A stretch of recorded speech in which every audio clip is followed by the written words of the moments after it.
할렐루야. 하나님 살아계십니다. 살아계신 하나님의 은혜와 평강과 축복이 저 여러분들과 또 영상으로 예배하는 분들에게 함께하게 되기를 주의 이름으로 축복합니다. 자꾸 사인이 와서 제가 그냥 선포합니다. 오늘 허리 아프신 분들 하나님 예배를 통해 치료하실 줄로 믿습니다. 여러분 계신데 하나님께서 치료하시리라 믿습니다. 우리가 이제 성경을 보면서 이 이야기의 주인공은 요셉이다, 또 혹은 야곱이다 이렇게 이야기하기 쉬운데 사실은 구약 성경을 읽으면서도 그 안에서 하나님을 발견하고 특별히 예수님을 발견하는 일이 되게 중요합니다. 사실은 아브라함의 이야기를 하고 있지만 하나님에 대한 이야기를 하고 있는 거고, 또 예레미야를 얘기하고 있지만 예레미야의 그 말씀 속에서 예수님의 오심을 이야기하고 있는 겁니다. 창세기를 보면 족장 네 사람이 나오죠. 아브라함과 이삭과 야곱과 또 요셉 이름이 나오는데, 사실은 아브라함은 하나님의 나라를 상징하는, 하나님의 나라가 시작되어지는 일을 이야기하죠. 그래서 우리가 믿음의 조상이다 이렇게 이야기를 합니다. 이삭은 우리를 위해서 죽으시는 예수님을 상징합니다. 그래서 아버지가 아들을 제사로 제물로 드리는 이것을 상징하고, 야곱은 세상 사람들, 평범한 우리들을 상징합니다. 그러니까 야곱을 읽으면서 저게 내 모습이지, 저게 나의 모습이지 이렇게 이해하는 게 되게 중요하고요. 요셉은 그 믿음을 가지고 또 변화된 사람들이 살아가는 삶의 모습을 요셉이 이야기하고 있습니다. 이거 복음서하고도 비교해 보면 또 굉장히 연관되어지는 것들을 발견하게 되죠. 마태복음은 왕으로 오신 예수님을 이야기합니다. 마가복음은 종으로 오신 예수님, 우리를 위해서 죽으러 오신 예수님을 이야기하고 있고, 누가복음은 인간으로 오신 예수님을 이야기하고, 요한복음은 하나님으로 오셔서 일하시는 하나님을 이야기하는, 다 연관되어져 있다 하는 것을 우리가 좀 기억해 보았으면 좋겠습니다. 오늘 야곱에 대한 이야기를 좀 하려고 하는데, 그 야곱에 관한 이야기를 하기 전에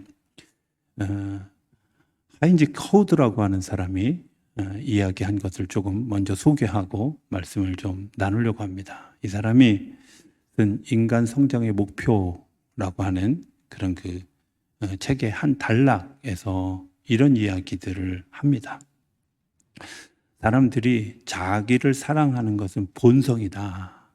그래서 자기 사랑을 하는 일들에 몰입되어져서 살아가는데, 그 몰입되어지는 것을 벗어버려서 확장되어지지 않으면 성숙해질 수 없다는 겁니다. 좀 풀어서 얘기하면 이런 겁니다. 사람들이 굉장히 이기적인데 그 이기적인 것을 벗어나서 너를 보고 또 우리를 보고 그리고 그들을 볼 때 비로소 사람들이 성장하게 된다는 겁니다. 이기주의는 굉장히 무서운 그런 일들이죠. 그래서 그것 때문에 사실은 전쟁도 일어나고 다툼도 일어나고 우리 안에 갈등도 일어나고 또 우리를 넘어뜨리려는 그런 요소들이 있습니다. 자기를 사랑하는 마음이 생기면서 생겨지는 두 가지 현상이 있는데, 하나는 의심하는 눈으로 바라보는 거고, 그 의심하는 눈으로 바라보던 일들이 발전해서 하나님의 사랑도 받아들일 수 없는 모습으로 되어져 간다는 겁니다. 하나님은 사람을 지으실 때 창조적인 정신을 가지고 살아가도록, 또 다른 사람의 마음을 같이 동일하게 이행할 수 있는 감정이입의 감정을 가지도록 하고, 특별히 삶의 한계를 직시하는 능력을 얻게 되어져서 내 한계가 여기까지고 여기서부터는 누군가에게 도움을 구해야 된다 하는 것들을 알게 되고, 그런 일들이 이해되어졌을 때 여유를 가지게 되어지고 유머를 가지고 살아가게 되고 지혜를 가지고 살아가는 지혜로운 사람들이 되게 된다는 겁니다. 그런데 오늘 본문은 야곱을 이야기하면서 야곱을 이렇게 얘기합니다. 야곱의 하나님을 자기의 도움으로 삼으며 라는. 야곱이 도대체 어떤 사람이길래 그럴까 하는 거죠. 오늘 우리가 어떤 사람인가? 야곱의 이야기를 이렇게 생각해 보면 야곱이 굉장히 이기적이었던 사람이다 할 수 있잖아요. 그죠? 야곱이 둘째로 태어났습니다. 불과 몇 초 상간, 1, 2분 상간에 동생이 되었습니다. 성경의 기록에 의하면 뱃속에서도 먼저 나오려고 다투다가 형의 발뒤꿈치를 붙들고 나왔다. 그래서 야곱입니다.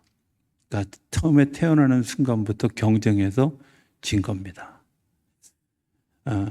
사석에서 이렇게 사람들과 얘기하다 보면 굉장히 이기적이고 이렇게 투장심이 강한 사람들 얘기하면서 그 사람 둘째지? 이렇게 얘기하잖아요. 제가 어디 가서 그랬더니 첫째는 더 하더라고요. 이렇게 얘기하더라고요. 근데 어찌됐든 가진 본성들이 있는 거죠. 그런데 야곱이 생각했던 복, 장자권이라는 것이 뭐였을까? 아버지의 재산을 다 내가 가지는 것, 또 명예를 가지는 것, 권력을 손에 쥐는 것, 이런 것들을 우리가 복이라고 생각하죠. 그래서 사람들이 구합니다. 하나님 우리에게 물질을 주십시오. 내가 이런 자리에 올라서게 해주십시오. 내가 이런 권능을 가지게 해주십시오. 심지어 승리하게 해주십시오. 이런 기도하죠. 제가 동네에서 이제 게임을 할 때는 기도할 때마다 뭐라고 기도했냐? 하나님 꼭 이겨서 돈 따게 해주세요. 이렇게 기도했어요. 어렸을 때. 근데 고등부에 가서 이제 이웃교회랑 체육대회를 하는데 생각해 보니까 하나님 보고 우리 교회가 이기게 해주세요. 이거 되게 심각하더라고요.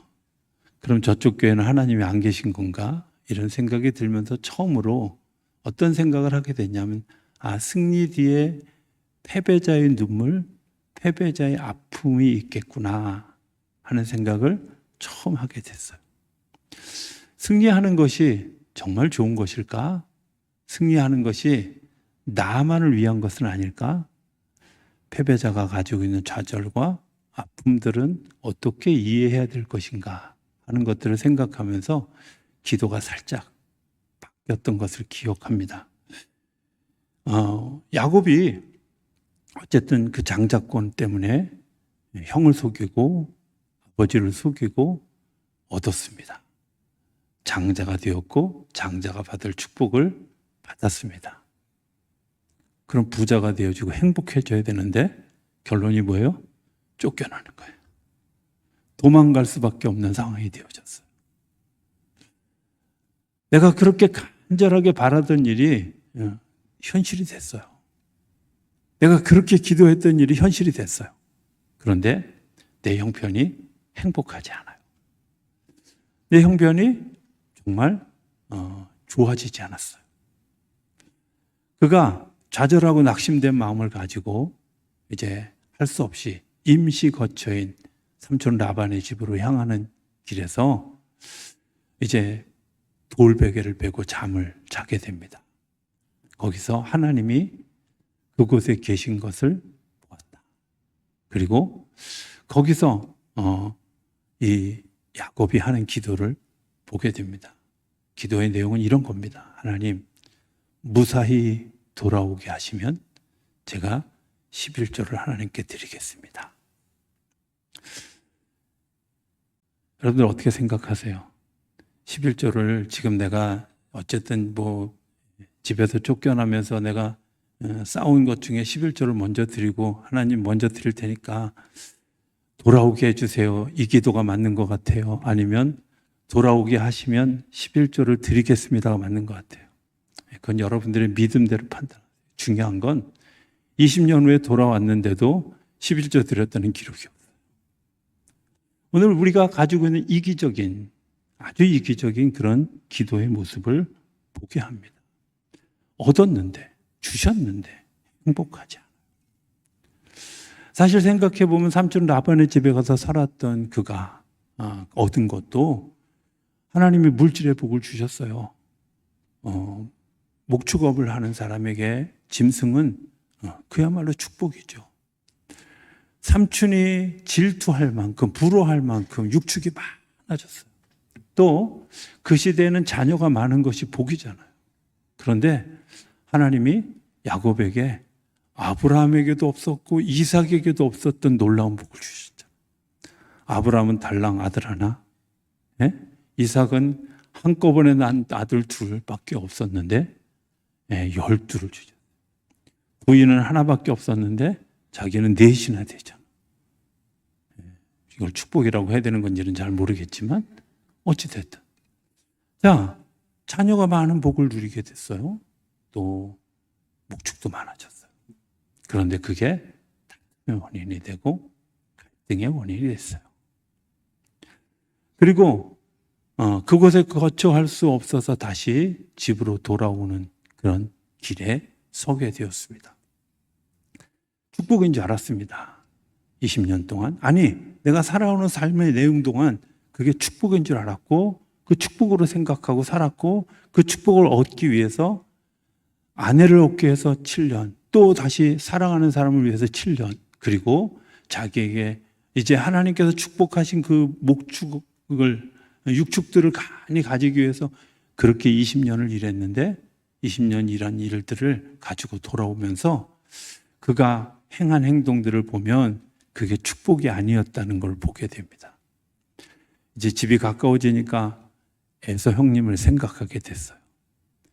에서 형님을 생각하면서 에서 형님이 가지고 있는 분노, 또 그의 적이, 이런 것들이 이제 가슴을 짓누르기 시작합니다. 야곱이 굉장히 머리가 좋은 사람인데 이 머리 좋은 사람이 어떤 행동을 하는지 우리가 성경에서 보잖아요. 제일 먼저 야곱이 먼저 앞장서서 형님 제가 왔습니다 이렇게 갔어요? 아니잖아요. 그렇게 소중하게 벌어들인 그 육축들을 앞쪽에 쫙 내세우고, 그 다음에 제가 생각할 때는 성경에 정확하게 나와 있지 않지만 뒤에 라헬이 낳은 아들 둘 데리고 자기만 맨 뒤에 섰던 걸 보면 내가 볼 때는 레아 말고 라헬과 레아의 하녀였던 그 두 사람들의 자녀들을 앞장세우고 자기는 어찌됐든 맨 뒤에 섰어요. 왜 그랬을까요? 형님이 400명 군사를 거느리고 나올 때 앞에서부터 치면 뒤에서 도망가려고, 심지어 성경에 보면 강을 건너게 하고 자기는 강 이편에 있었다. 내가 복을 받았어요. 내가 복을 누리고 있어요. 그런데 뭐가? 행복하지 않아요. 내 마음속에 기쁨이 없어요. 왜 그랬을까? 하나님이 오늘 우리에게 주시는 감정들과 비슷하지 않아요? 생각해 보면 잘 살게 되었어요.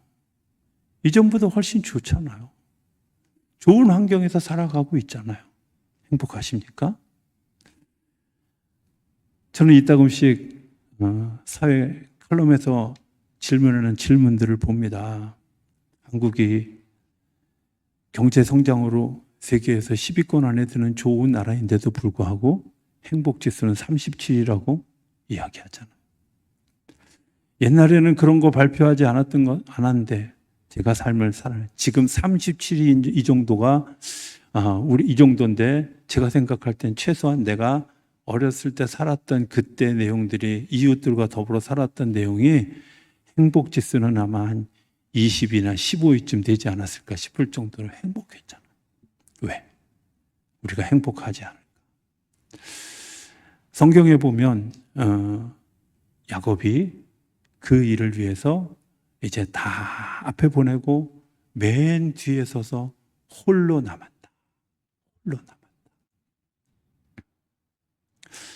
홀로 남았다는 거예요. 그리고 그 밤에 싸우죠. 누구랑 싸워요? 하나님의 사자와 더불어 싸워요. 하나님의 사자와 더불어 밤새 싸우고 난 다음에 그 사자가 야곱에게 이야기합니다. 너 이제 이름을 이스라엘이라 해라. 이스라엘이라. 그 이스라엘이라는 뜻이 겨루 싸워서 이겼다, 이런 뜻도 있지만, 저는 성경을 이렇게 어느 날 보다가 보니까 아브라함의 이름을 아브람에서 아브라함으로, 아비에서 열국의 아비로, 엄마 사라를 사라로, 열국의 어머니로 이름을 바꿔줬긴 했지만, 이삭과 요셉은 이름조차를 바꿔준 적도 없는 것뿐만 아니라 하나님을 상징하는 엘이라는 단어를 누구에게도 주지 않았어요. 누구에게도. 그런데 야곱에게, 생각해보면 제일 사랑받지 못할 존재잖아요. 제일 떨어지는 존재잖아요. 아니, 하늘나라로부터 가장 먼 존재 아니에요? 저렇게 이기적이고 저렇게 못됐고 사기성 농후하고 저렇게 거짓말 잘하는, 그리고 자기 이익밖에 모르는 그런 사람. 그런데 그 사람에게 지금 막 달라져서 변화된 것도 아닌데 그 사람에게 하나님의 사자가 약속합니다. 이스라엘이라. 하나님의 이름을 상징하는 그 단어를 넣어줬어요. 그날 그곳에서 야곱이 이렇게 얘기합니다. 이곳을 브니엘이라. 내가 하나님의 얼굴을 배웠다. 하나님의 얼굴을 보고 난 다음에 무슨 일이 생겼느냐면, 형님이 군사 400명을 데리고 이끌고 막 덜덜덜덜 떨다가 형님한테 재산도 다 바치고 이 사람들도 종으로 사용하라고 다 내어주고 그랬는데 형님이 받지 않으면서 용서하는 표시를 했을 때 야곱이 이렇게 얘기합니다. 제가 형님의 얼굴을 보니까 하나님을 본 듯합니다. 뭐부터 봤어요? 내가 그 땅에서 하나님의 얼굴을 보았어요. 그런데 내가 형님의 얼굴을 보니까 하나님의 얼굴을 본 것 같아요. 하나님의 샬롬이 이 샬롬 안에 임한 거예요. 내가 하나님을 경험하고 하나님을 만나고 난 다음에 복의 개념이 바뀌어졌어요. 하나님을 만나고 난 다음에 화평함이 복이구나. 평화함이 복이구나. 내 마음에 평강이 있는 것이 복이구나 하는 것을 알게 돼요. 그래서 내가 하나님의 얼굴을 보고 나니까 형님의 얼굴이 원수 같은 얼굴이 아니라, 나를 죽이려는 그런 그 용사의 얼굴이 아니라 하나님의 얼굴을 본 것 같다고. 샬롬이라는 말, 사실은 경제적인 용어입니다. 샬롬이라는 말의 어원, 셈족의 언어는 샬롬이라고 해서 이 단어는 빚을 갚은 사람, 빚을 갚은 형태, 이런 겁니다. 빚이 많이 있었는데 빚 갚고 나면 어떤 일이, 여러분들은 뭐 빚 갚고 난 경험이 없으셔서 잘 모르겠지만 그날 밤은 정말 축제가 되어지죠. 행복하죠. 제가 빚 다 갚은 날 너무 좋아가지고 아이스크림 혼자 사 먹으면서 자축했던 기억이, 너무 행복한 시간. 그게 샬롬입니다. 더 이상 내가 걸려있는 것이 없는, 내가 자유로운, 하나님께서 우리에게 주시기를 원하시는 복, 그게 뭘까? 샬롬이죠. 하나님의 평강이 우리 안에 임하는 겁니다. 하나님의 평강이 임하여져 가는 그때 하나님께서 우리를 이제 또 다른, 선포와 다른 또 다른 하나님의 역사로 우리를 이끌고 가십니다. 하나님의 나라의 시작은 어디서부터, 내가 이기적으로 무언가를 구하고 내가 무언가 정말 대단한 것들을 이루기는 그런 욕심에서 하나님의 나라가 시작되는 게 아니라, 하나님과 나 사이의 평화가, 나와 내 이웃 사이의 평화가 임하여지고 나면 하나님의 나라의 역사가 시작됩니다. 그런데 그것도 하나님의 나라 같지 않습니다. 왜? 야곱이 처음 정착한 곳, 그것을 세겜이라고 하는 곳인데, 세겜이라고 하는 곳을 이름을 숫곳이라고 해요. 숫곳이라는 말은 빈들이라는 뜻입니다. 그 빈들을 돈을 주고 샀습니다. 사서 거기서 정착하게 되어졌어요. 야, 하나님의 나라가 좀 멋있어야지, 화려해야지, 굉장해야지, 그런데 하나님의 나라의 시작은 빈들처럼 초라합니다. 그런데 값을 주고 사서 그곳에서 정착하게 되어집니다.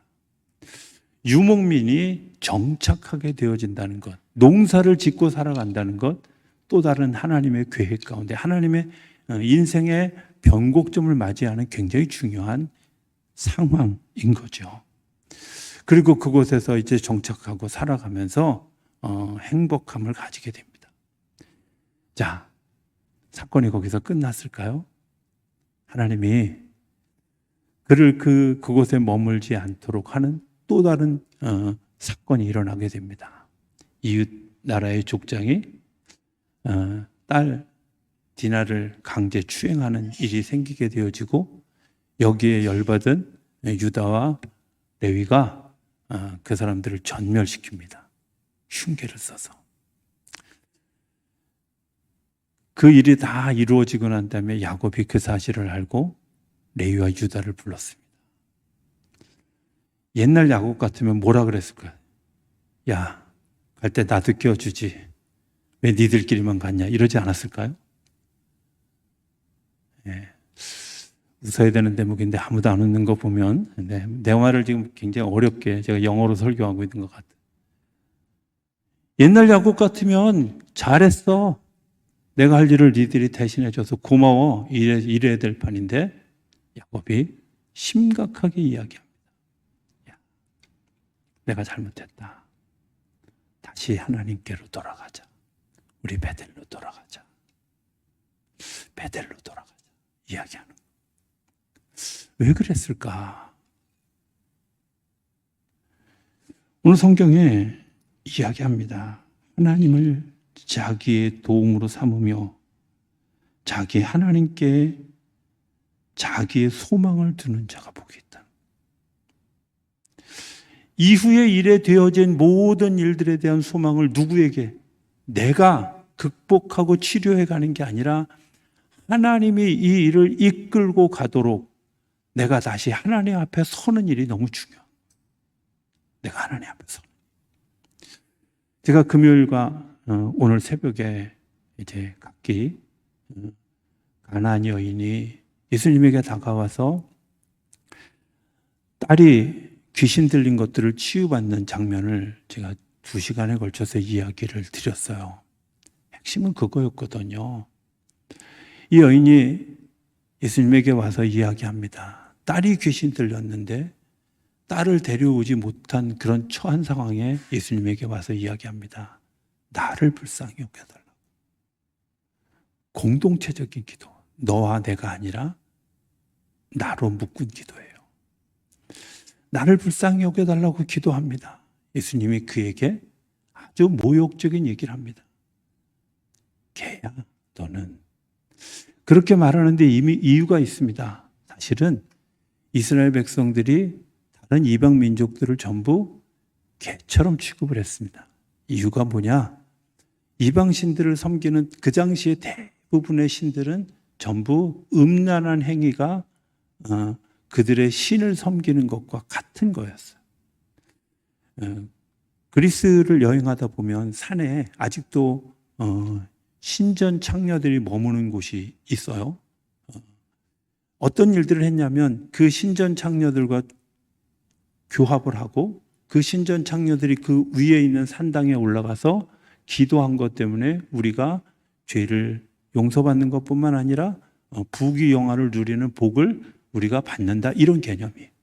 그러다 보니까 당연히 신전 창녀들과 아주 난잡한 성생활을 할 수밖에 없었던 거죠. 그래서 이스라엘 백성들은 그들을 개 취급했어요. 그러니까 나는 너를 개라고 생각해 그랬던 거죠. 그런데 이 여인의 말이 이렇게 얘기합니다. 옳습니다. 그런데 개도 주인의 상에서 베푸는 은혜가 필요합니다. 이렇게 얘기해요. 저는 이 옳습니다라는 단어가 너무 가슴에 와닿은 적이 있어요. 어느 날 성경을 읽다가 옳습니다. 이 여인이. 아마 요즘 같으면 많은 사람들이 그랬을 것 같아요. 나를 개 취급한다고 명예훼손으로 고소할 거야. 아마 그 얘기 나오기 전에 바로 여기부터 나오지 않았을까. 그런데 이 여인은 자기가 가지고 있는 기분을, 자기가 가지고 있는 감정을 태도로 바꾸지 않았어요. 자기가 가지고 있는 감정을 태도로 바꾸지 않았어요. 내가 가지고 있는 그 마음을 주님이 나에게 말씀하신 것을 있는 그대로 받아들였어요. 있는 그대로. 옳소이다. 옳습니다. 네, 저 개 같은 존재가 맞습니다. 제가 개입니다. 그래서 사람들을 물어뜯기도 하고요. 사람들을 해롭게도 하고요. 그랬습니다. 그런데 그래서 제가 하나님의 은혜가 필요합니다.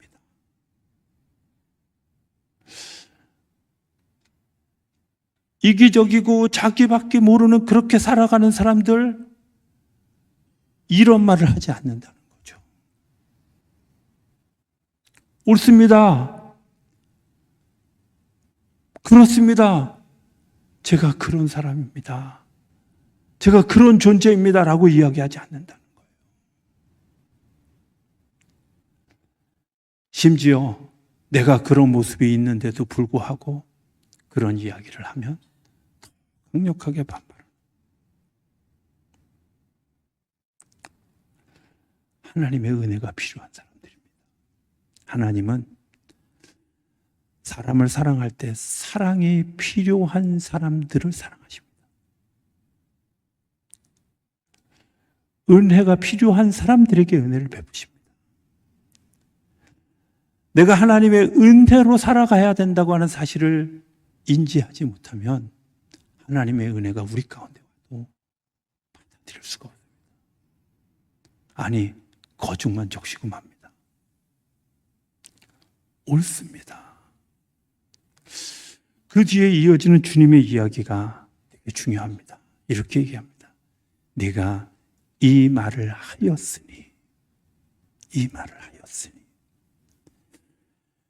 야곱이 베델로 돌아가자.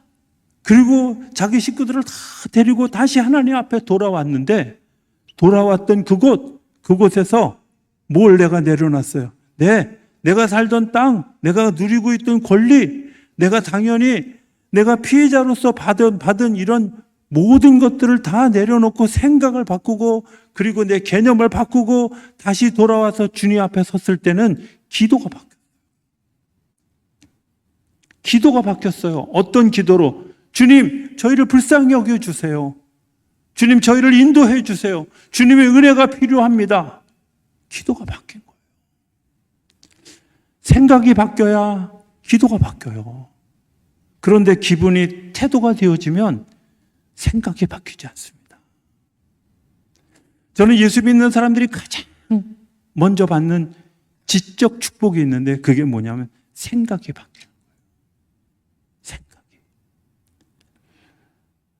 생각이 바뀌면 영역이 넓어지고, 영역이 넓어지면 기도가 달라집니다.